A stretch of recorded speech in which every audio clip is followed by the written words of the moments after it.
30-second board time now. Many topics to go over from round one. And it starts down under.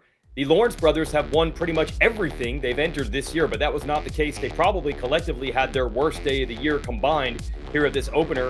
Hunter down early in both races. Jet had his problems in Moto 1, was better in Moto 2, but didn't get the win there either. This was probably the worst day we've seen from them, not just results-wise, but I even feel like the vibe, the riding, it wasn't that same gold standard that we had seen earlier in the year. Yeah, you wonder if it's that typical pro motocross hangover coming off of Monster Energy Supercross that we used to see. Take on another dynamic, it's tough, and we've seen it time and time again. That's what it felt like to me. I didn't see a lot of fire from those guys throughout really the whole day, and it'll be interesting to see how they go through this week. I can guarantee you they're a mix of frustrated and embarrassed about how this opening round went. So I think they will bounce back, but you could almost see and feel them coming in a little flat after such a great 2023. Yeah, and meanwhile, we saw so many other riders keyed in on this, sensing opportunity. We'll start with the privateer, Ty Masterpool, who really focused on these races to prove he could race a 450 in a more supercross-like setting. He's already proven he could do it in pro motocross. So he was scheduled to get an appendectomy. He put it off because it would have prevented him from racing these races. He's on heavy antibiotics. He told me he only has about 9 minutes of fitness in him in a moto, but he was probably the best starter of the 450 class of the two motos on average, and he held tough, borderline top 10. Not bad considering what he's dealing with. Yeah, we've heard about many of the privateer guys have been dealing with issues and they're not going to race because of X, Y, and Z reason. Well, Ty Masterpool is on the opposite end of that. He is literally putting his health at risk to show up at these SMX playoffs. So it's hard not to cheer for him, knowing what he's going through, knowing the health fight that he's in. So anytime he's up front, I'm naturally cheering for him just because I know he wants to be out there. He's kind of putting his money where his mouth is as far as health and participation. And yeah, he's doing a great job even being out there. One of the few things that doesn't change, Honda's still winning in the 450 class, be it Jet Lawrence or back to now Chase Sexton on top. That had to feel so good. Sexton, I feel like, put some pressure on himself after Ironman, saying, "You're not done seeing me win. Can't wait till I strap the Supercross suspension back on the bike." But boy, did he back up those words. He told me after the race, when he said all that at Ironman, he didn't know. He was just hoping. He hadn't gotten back on a Supercross track yet, but boy, did he live up to his own expectations. Yeah, and I think he was just ready for a change, right? And we talked about this quite a bit leading up, that he really needed to look at this as a completely different series, turning the page on everything that went on this summer, getting back to the guy that he was last May leaving Salt Lake City. And you really saw that all weekend. He was right near the top in qualifying. Both motos, he looked like the best guy on the racetrack. And yeah, it was a great reset. I think he did a great job mentally of just forgetting everything that we thought we knew coming out of Ironman and going back to being the Monster Energy Supercross champion again. We'll have more analysis of Sexton's great riding in our Fowler's Facts segment coming up later in the show. There are many other contenders we want to mention. Out of all the 450 riders we thought were reset and ready, I don't think we talked about Dylan Ferrandis enough. Ken Roczen certainly was someone I think in this format we thought could excel. They both did. They both get on the podium, one kind of quietly, one making a lot of noise, as Roczen always does. They were great.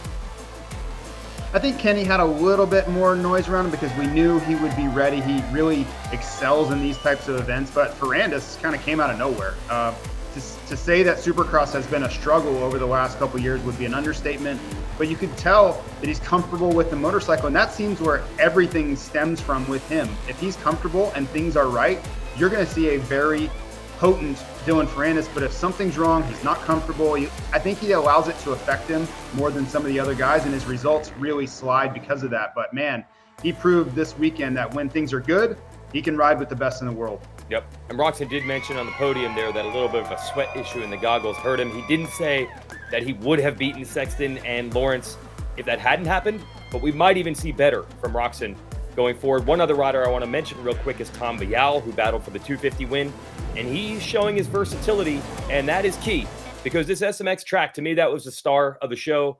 We talked about it in general at the very top here. It had such a more of a motocross element. It wasn't the Atlanta Supercross. It wasn't Daytona, and it was very tricky for the riders with the bike setup and everything else to get it dialed in. Yeah, well, it's completely different than anything we had seen, right? You didn't have the standard Supercross loops. You had some of the motocross elements, which really, I think, was the sticking point for a lot of riders. The track got a lot rougher than many of them expected, right? It's perfect in the morning, even a little muddy, and then it got rougher and rougher and rougher. And some of the sections turned into almost a full-on motocross section. Think about the sections that were on the far end of the dragway, really fast, rough. So the settings of the motorcycle, I think, played a huge part in the weekend. If you got them right, you could really push and move forward. And if you didn't, you really struggled. And I think Jet Lawrence was the biggest one that struggled there in the first moto. He just could not get it together in that first moto because I think they were just off. They were just off on the settings going in. Let's look at the points going into our next SMX event. The points reset has a much larger impact than I realized. Chase Sexton comes in with the most points because he was the best rider in the regular season, and then he wins round one. Look at this gap, 12 points over Lawrence and Plessinger, who are tied for second. Now, we will have double and triple points in the next two races, but a 12-point lead after one round, points reset helped him big time. Yeah, it's interesting. I think depending on which side of the coin you're on, you're either going to love or hate this points dynamic, right? For Jet, he can shrug his shoulders and say, yeah, no big deal. The points are going to get crazy over the next two rounds. I can make that up, no problem. And for Chase, he's like, man, I came in as the leader. I put in a phenomenal weekend, and that could all be wiped away just by getting second or third at these next two rounds. So yeah, it's nothing we've ever dealt with before, this points escalator system we have. And it's going to be interesting to see how it all plays out. I think there will be some significant winners and losers just because of the point system and when they peak, right? When you have a good weekend or a bad weekend will be critical for how this all plays out. You know, I think long overdue is this level of run now for Monster Energy Pro Circuit Kawasaki. We went down to the final race of the year before Kawasaki had won a race at all. Joe Shimoda gets it done with the 1-1 in Ironman, follows it up with this opening round win, and his teammates were up there. They were battling each other. What did we probably have 4 of the top 6 were Kawasaki's in some of these motos? Yeah, and this has been a trend ever since Southwick, which Mitch Payton, gave us some insight on, that they found something with the engine package. They have been up front on the starts, which has led to better and better results. And it just hasn't been just Joe Shimoda. Ryder DeFrancisco finally made good on some of the really good starts he's been having. Seth Hamaker was near the front all day long. And if he could ever find a way to stay off the ground, I think he could be a true podium contender. So this team, whether it's Austin Faulkner, he won the LCQ, they've all been putting in good results and really climbing the leaderboard. As you can see, their motorcycle has improved. So for a team that I think we've counted out for a little while, they just haven't had the great results that we've known them to have. They're back, and they're back in a big way. Yeah, and so is Shimoda himself. These are the kind of results we expected to see at some point all year long. I guess it's better late than never. Doesn't get either of the titles in Supercross or Motocross. We're going to find out now if Joe can deal with pressure, because if he can, he could be your world champ. Yeah, he's tied for the points lead, right? And for a year where I don't think things went to plan, I know there was a lot of frustration from him. He had really high expectations coming into this that he did not meet until the very end of the season. So this is the great thing about the SMX World Championship playoffs, is you get to reset everything, right? And halfway through motocross or during Supercross when he was missing races, to think that he had a chance to be the champion, leaving all this, the granddaddy of them all, right? This debut world championship, I would have never considered that. And here we are. He's tied for the points lead. So what a turnaround. It just speaks to what this opportunity is for some of these guys. You can completely change the outlook on your whole season. You mentioned tied for the points lead. So much went on at this opening round. I cannot believe we are this deep into the show before we've even mentioned Hayden Deegan, who won the first moto, was on the podium overall, and he is tied for the points lead with Shimoda. Moto 2 wasn't what we expected. Normally he puts on these incredible late race charges. It didn't materialize. Hayden said that crash in practice probably started to catch up with him. He was sore a little bit. But look at this. Shimoda and Deegan tied at the top. Hunter's still in it because he did have some points to the good coming into this. These point standings, what a battle right now. Yeah, I think Deegan's right where he wants to be. He wins that first moto, had a little bit of a tougher second moto, but it wasn't a disaster by any means, right? He just couldn't close down that lead crew there. But tied for the points lead after one round. We're still in his real rookie season. And for the struggles he had at Unadilla, right? I think he feels in his heart that he let one get away. He had some struggles. You think about that first moto at Budds Creek that got red flagged. It just seemed everything was going against him.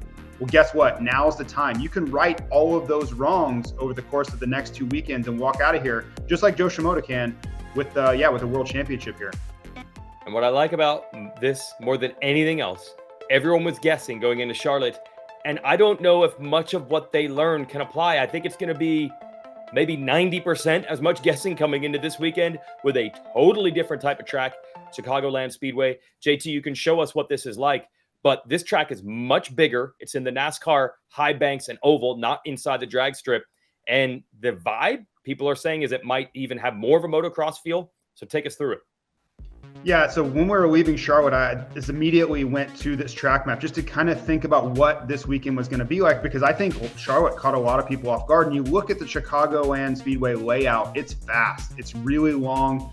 What jumps out to me is that really long sand section in the middle. So for those riders that came in with a supercross setting at Charlotte and when we're struggling all day, you need to continue to move towards a motocross setting, in my opinion. And James Stewart says it all the time, be comfortable with being uncomfortable. And some of these rhythm sections, is it going to be perfect? Is it going to be, right where you want it in the stroke of the suspension and giving you that stiff feel you want? Maybe not.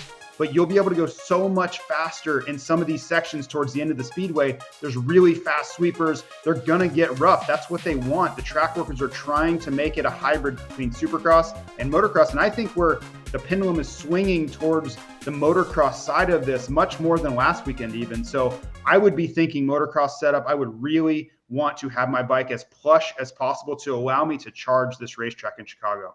Okay, we're off to Chicagoland Speedway. Here's how you can watch. It's a return to what we would call a night race format. Peacock and the Super Motocross Video Pass is the way to watch everything live. It starts at Race Day Live at 2:30 Eastern. Ryan Villapoto, Dan Hubbard giving you the qualifying coverage. We will have a pre-race show at 7:30 Eastern, and we go racing at 8 Eastern. Chicago is Central Time, so if you're a fan there, just keep in mind that the racing actually starts at 7 at the track. We will, however, have an encore on the big network, NBC, at noon Sunday. So that is awesome exposure for the superstars of this sport. Hi, folks. Lee Diffie from NBC Sports here. If you truly enjoyed what you just watched, you can get more news, interviews, and highlights by subscribing to the Motorsports on NBC YouTube page. You can get it all, so go for it.